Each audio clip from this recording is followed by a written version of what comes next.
Hello friends, எல்லாருக்கும் வணக்கம். இந்த வீடியோவில் நம்ம எதை பற்றி பார்க்க போகிறோம்னா, நகைக்கடன் தள்ளுபடிக்கான அறிவிப்பை பற்றி தான் பார்க்க போகிறோம். ஸோ இந்த தேர்தல் வாக்குறுதியிலும் பார்த்திங்க அப்படின்னா நகைக்கடன் தள்ளுபடிக்கான அறிவிப்பு வெளியாயிருக்கா. ஸோ எந்த மாதங்கள்லேருந்து நகைக்கடன் தள்ளுபடி ஆக போகுது, அதற்கான பட்டியல் தயாரிப்பு நிலையில் இருக்கிற யாரோட பேரெல்லாம் பார்த்திங்க அப்படின்னா அந்த பட்டியலில் இடம்பெறும். நம்மளோட பேரும் இந்த நகைக்கடன் தள்ளுபடி பட்டியலில் இடம் பெறணும் அப்படின்னா நம்ம என்னென்ன விஷயங்கள்லாம் செஞ்சுருக்கணும், என்னென்ன விஷயங்கள்லாம் பார்த்திங்க அப்படின்னா செஞ்சிருக்கக்கூடாது. கூட்டுறவுத்துறையில் இதை பற்றின தகவல்கள் என்ன சொல்லியிருக்காங்க, அதாவது பயனாளர்கள் என்ன மாதிரியான தகவல்களை கூட்டுறவுத்துறையில் கொடுக்குறாங்க அப்படின்ற பட்சத்தில் நகைக்கடன் தள்ளுபடி அப்படின்றது ஆகும். அதை பற்றின லேட்டஸ்ட் அப்டேட் கவர்மெண்ட் என்ன சொல்லியிருக்காங்க அப்படின்ற ஆல் டீட்டெயில்ஸ் பார்த்திங்கன்னா நான் உங்களுக்கு இந்த வீடியோவில் சொல்கிறேன். அதற்கு முன்னாடி நம்ம சேனலை நீங்கள் ஃபர்ஸ்ட் டைம் பார்க்குறீங்க அப்படின்னா மறக்காமல் ஒரு சப்ஸ்கிரைப் பண்ணிட்டு பாருங்கள். அப்போனா தான் இந்த தமிழ்நாடு கவர்மெண்ட் சம்மந்தமான latest update and schemes, ration card சம்மந்தமாக, மகளிர் உரிமை தொகை சம்மந்தமான, நகைக்கடன் சம்மந்தமான ரெகுலர் அப்டேட் உங்களுக்கு நோட்டிஃபிகேஷனாக வரும். இப்போ வாங்க நம்ம வீடியோக்குள்ளே போகலாம்.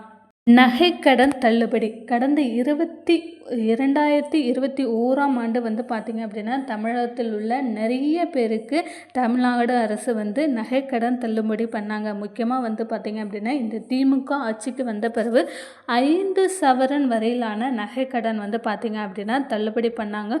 ஸோ அடுத்த ஆண்டு நமக்கு எலெக்ஷன் வரப்போகுது. ஸோ இந்த எலெக்ஷன்லேயுமே பார்த்திங்க அப்படின்னா தேர்தல் வாக்குறுதிகளாக நமக்கு நகைக்கடன் தள்ளுபடி பற்றின அறிவிப்பு என்ன வெளியாயிருக்கு. ஸோ அதை பற்றி தமிழக அரசு என்னென்ன விஷயங்கள் சொல்லியிருக்கிறாங்க, யாருக்கெல்லாம் பார்த்திங்க அப்படின்னா நகைக்கடன் தள்ளுபடி அப்படின்றத ஒன் பை ஒன்னாக பார்க்கலாம். ஸோ தமிழகம் முழுக்க கூட்டுறவு வங்கிகள், தொடக்க வேளாண்மை கூட்டுறவு சங்கங்கள் ஆகியவற்றில் நகைக்கடன் பெற்றவர்களின் பட்டியலை விரைந்து சேகரிக்க அரசு உத்தரவிட்டுள்ளது.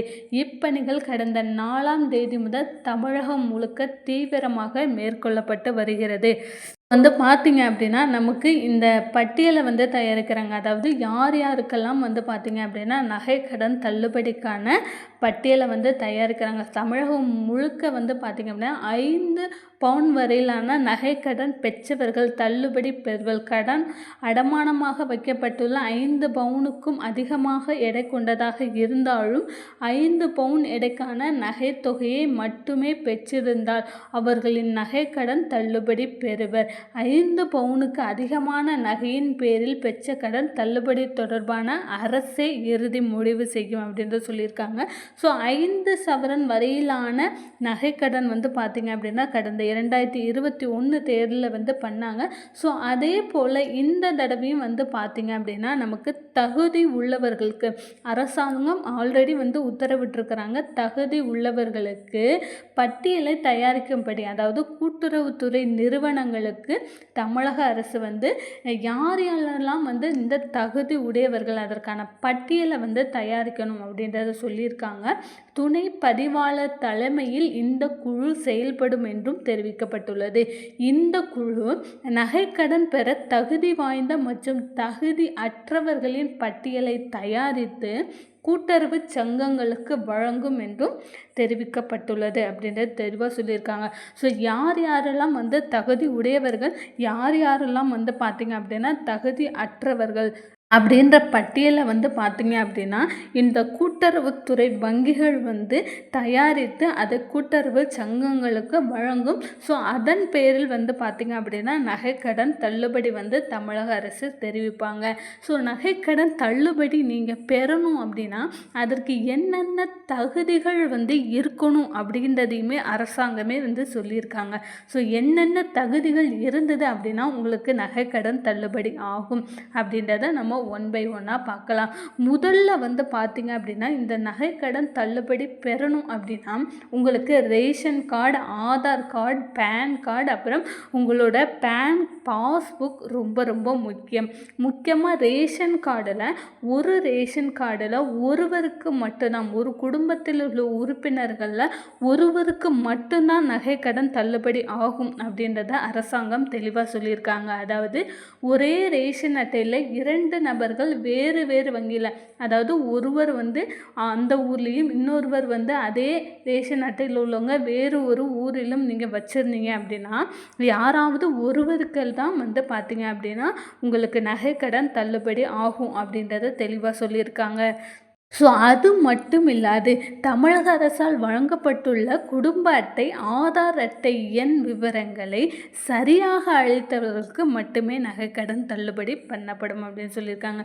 ஸோ நீங்கள் வந்து உங்களுடைய ரேஷன் கார்டு எண்ணையும் உங்களுடைய ஆதார் கார்டு எண்ணையும் கண்டிப்பாக நீங்கள் உங்களுடைய கூட்டுறவு வங்கிகளில் கொண்டு போய் கொடுக்கணும். ஸோ அப்படி கொண்டு போய் கொடுக்குற பட்சத்தில் உங்களோட அட்ரஸ், உங்களுடைய ஆதார் எண் எல்லாமே கரெக்டாக இருந்தது அப்படின்னா கண்டிப்பாக உங்களுக்கு நகைக்கடன் தள்ளுபடி ஆகும். ஸோ அது மட்டும் இல்லாது மறுவாழ்வு முகாம்களில் வசிக்கும் இலங்கை தமிழருக்கு நகைக்கடன் தள்ளுபடி பெறப்படும் அப்படின்றத சொல்லியிருக்கிறாங்க.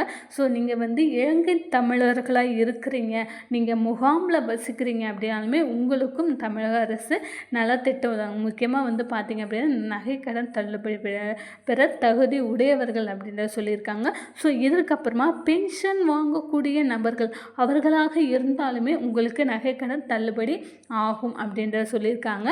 அதற்கப்புறமா ஒரு முக்கியமான ஒரு விஷயம், தற்போது வரை செல்லுபடி ஆகக்கூடிய குடும்ப அட்டை வைத்துள்ள நகைக்கடன்தாரர்களுக்கு தள்ளுபடி பெற தகுதியானவர்கள். அதாவது உங்களுடைய ரேஷன் கார்டில் நீங்கள் மாதம் மாதம் பொருட்களை வாங்கக்கூடிய நபராக வந்து இருக்கணும். அதாவது மாதம் மாதம் அரிசி, பருப்பு, எண்ணெய் இந்த மாதிரியான அனைத்து பொருட்களும் வாங்கக்கூடிய நபர்களாக தற்போது வரை ஆக்டிவில் இருக்குது உங்களுடைய ரேஷன் அட்டை அப்படின்ற பட்சத்தில் கண்டிப்பாக வந்து உங்களுக்கு நகைக்கடன் தள்ளுபடி ஆகும் அப்படின்றத சொல்லியிருக்கிறாங்க. அதற்கப்புறமா வந்து பார்த்தீங்க அப்படின்னா குறிப்பாக இந்த மகளிர் உரிமை தொகை வாங்கக்கூடியவர்கள், ஸோ அவர்களாக இருந்தாலுமே ஒரு குடும்ப அட்டையில் ஒருவருக்கு யாரெல்லாம் வந்து பார்த்தீங்க அப்படின்னா குடும்பத் தலைவிகள் மகளிர் உரிமை தொகை வாங்குகிறார்களோ அவர்களுக்கும் நகைக்கடன் தள்ளுபடி வழங்கப்படலாம் அப்படின்றதையுமே தமிழக அரசு தெரிவிச்சிருக்கிறாங்க. ஸோ தகுதி உடையவர்கள் யாரெல்லாம் அப்படின்ற பட்டியலை வந்து கூட்டுறவு சங்கங்கள் வந்து தயாரிக்கிறாங்க. முக்கியமாக வந்து பார்த்திங்க அப்படின்னா இந்த குடும்ப அட்டை, ஆதார் அட்டை இதெல்லாம் வந்து அவங்களோட எண்ணம் வழங்காதவங்களுக்கு நகைக்கடன் தள்ளுபடி கிடைக்காது அப்படின்றதையுமே அரசாங்கம் தெளிவாக வந்து சொல்லியிருக்காங்க. கரெக்டாக உங்களோட அட்ரஸை வந்து நீங்கள் கொடுத்துருக்கணும் ஆதார் அட்டை மற்றும் குடும்ப அட்டைக்கு. அதற்கப்புறம் அனைத்து அரசு ஊழியர்களும் அவர்தம் குடும்பத்தினருக்கு நகைக்கடன் தள்ளுபடி கிடையாது. அதாவது நீங்கள் கவர்மெண்ட் ஸ்டாஃபாக இருக்கிறீங்க, அவங்களோட ஃபேமிலியில் இருக்கிறீங்க அப்படின்னாலுமே உங்களுக்கு நகைக்கடன் தள்ளுபடி கிடையாது. எந்த பொருளும் வேண்டாத குடும்ப அட்டை, அதாவது வெறும் அட்ரஸ் ப்ரூஃபுக்காக மட்டுமே உங்களுடைய ரேஷன் அட்டையை நீங்கள் யூஸ் பண்ணுறீங்க அப்படின்னா உங்களுக்கு நகைக்கடன் தள்ளுபடி கிடையாது அப்படின்றத சொல்லியிருக்கிறாங்க.